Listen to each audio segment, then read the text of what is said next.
Welcome to the Making of a Nation, American History in VOA Special English.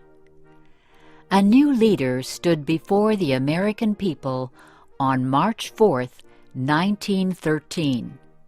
He was Woodrow Wilson, the 28th President of the United States. Wilson belonged to the Democratic Party. He was progressive in his belief that government should take an active part in efforts for social reforms.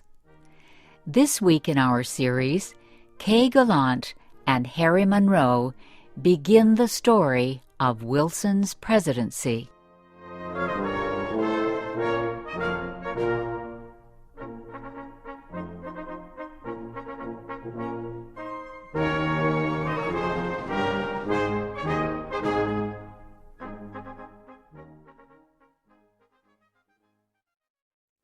Woodrow Wilson had spent most of his life at Princeton University.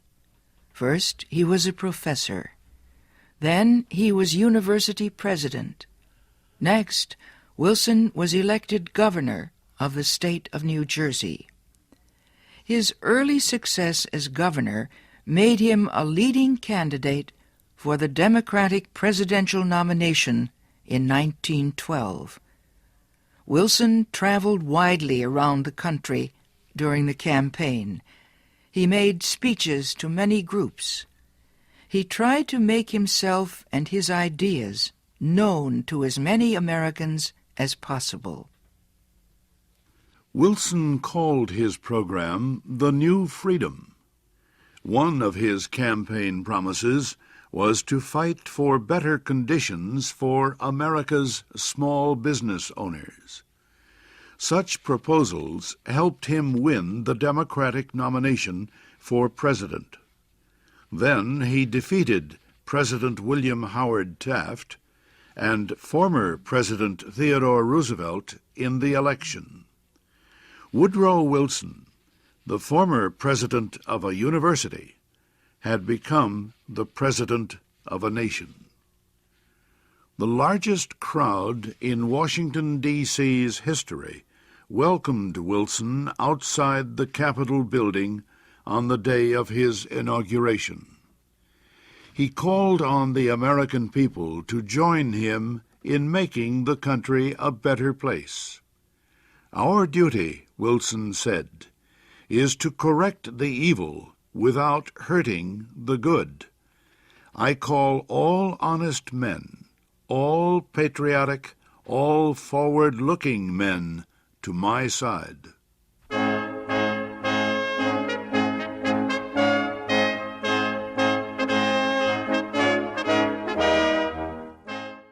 Wilson wasted no time.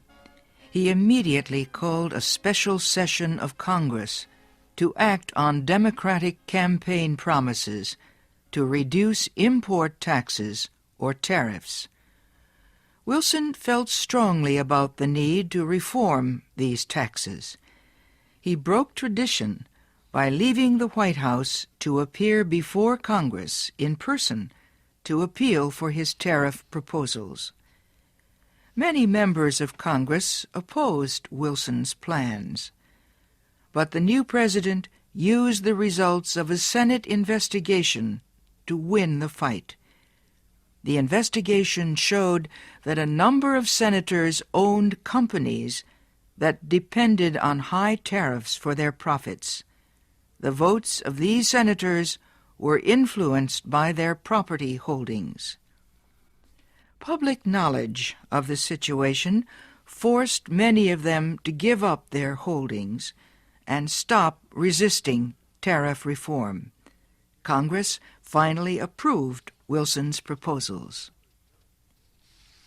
Lower tariffs reduced the amount of money taken in by the federal government. So the Senate also approved a tax on income or earnings. A constitutional amendment had been passed earlier to permit such a tax. President Wilson and the Democratic Party were pleased with the new tariff and income tax bills. But they were far from finished. Next, they turned their efforts to reform of the banking industry. For several years, many people had recognized the need for changes in the banking system. The old system of uncontrolled private banks had developed years earlier, before the United States became a major industrial nation. Many people agreed that a more modern system was needed, but they could not agree on details. President Wilson said control of the nation's wealth was held by too few men. He noted a report that said just 2 men controlled 10% of the total wealth of the United States. Wilson said the nation needed a money supply that could be increased or reduced when necessary to correct economic conditions. He said a method was needed to let banks help each other during economic emergencies. And, he said, laws were needed to prevent a few wealthy men from using the economic resources of the country for their own purposes. Finally, Wilson said the control of this system of banking must be public, not private. It must belong to the government itself. Wilson called his proposal for a central bank the Federal Reserve System. Under the plan, the nation would be divided into 12 areas. Each area would have its own Federal Reserve Bank. These area banks would not do business with the public. They would serve only as bankers' banks, and they would issue a new form of money supported by the federal government. Most important, the leaders of the new system would be chosen by the government, not by private business.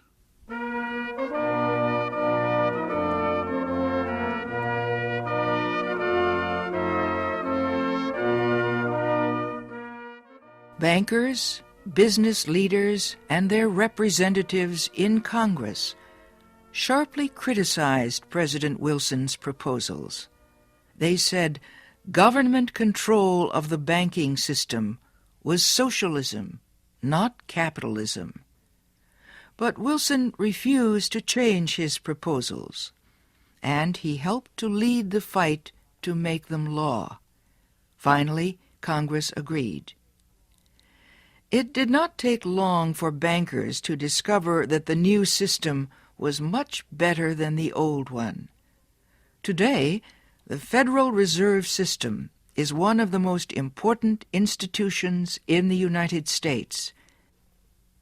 For Woodrow Wilson, the fight over the banking system was yet another political success. He had won major reforms in the nation's tariffs, taxes, and banking systems. Now he told Congress that new legislation was needed to control the power of monopolies and trusts. These were the giant companies and business alliances that controlled complete industries. Wilson proposed a new antitrust law to control the actions of large companies. His supporters in Congress wrote a bill that listed a number of business activities that no longer would be permitted. For example, no longer could a company set prices that would reduce competition or create a monopoly. No longer could corporations buy stocks of competing companies. No longer could they demand that a store refuse to sell competing products. The new bill also protected labor unions from being charged with antitrust violations. It gave unions more power to organize and protect workers. At President Wilson's request, Congress also prepared a law that set up a government agency called the Federal Trade Commission. The commission was given the job of investigating wrongdoing in business. It had the power to force companies to obey the new antitrust laws and other rules. Both the antitrust law and the Federal Trade Commission help protect small business owners from the power of business giants. Once again, the proposals caused fierce debate, but once again, Congress finally voted to give Wilson most of what he wanted.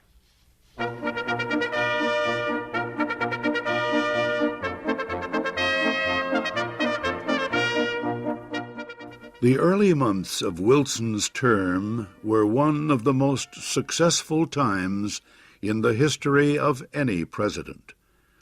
The new president had won the election by promising major reforms in the economic life of the country, and he had kept that promise.